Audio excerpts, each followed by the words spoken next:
প্রধানমন্ত্রী তারেক রহমানের সভাপতিত্বে সচিবালয়ে জ্বালানি বিষয়ক সভা শুরু হবে, যেমনটি শিরোনামেই জানাচ্ছিলাম আপনাদের। এই বিষয়েই জানবো সহকর্মী সাইফুদ্দিন রবিনের কাছ থেকে।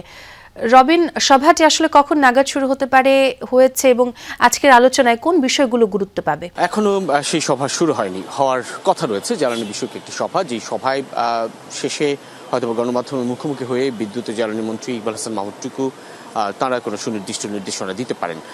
মূলত গতকাল রাতেই জ্বালানি তেলের মূল্য বৃদ্ধি করা হয়েছে এবং এর সঙ্গে সম্পৃক্ত যাবতীয় জীবনযাপনের নানান বিষয় অনুষঙ্গ, সেই সবের উপর এর প্রভাব কেমন করে পড়বে এবং জ্বালানি তেলের সঙ্গে বিদ্যুতের এক ধরনের সম্পর্ক রয়েছে, সেটি নিয়েও একটি গুরুত্বপূর্ণ সিদ্ধান্ত বা পরামর্শ নির্দেশনা আসতে পারে আজকের এই বৈঠক থেকে, এমনটি ধারণা করা হচ্ছে।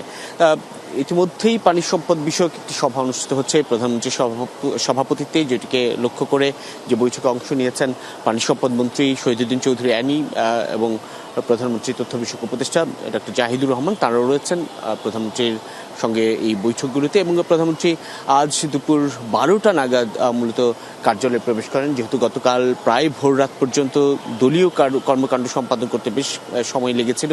নিয়মিতভাবে তিনি সকাল 9টায় অফিসে আসেন মূলত সচিবালয়ে, কিন্তু আজকে এর ব্যত্যয় খানিকটা ঘটল। বলা চলে এটি তার দায়িত্ব গ্রহণের পর প্রথমবারের মতো, যেহেতু গতকাল একেবারে ভোর রাত পর্যন্তই দলীয় সংরক্ষিত মহিলা আসন সংসদ সদস্যদের সাক্ষাৎকার পর্বটি অনুষ্ঠিত হয়েছে, সে কারণে আজ খানিকটা বিলম্ব।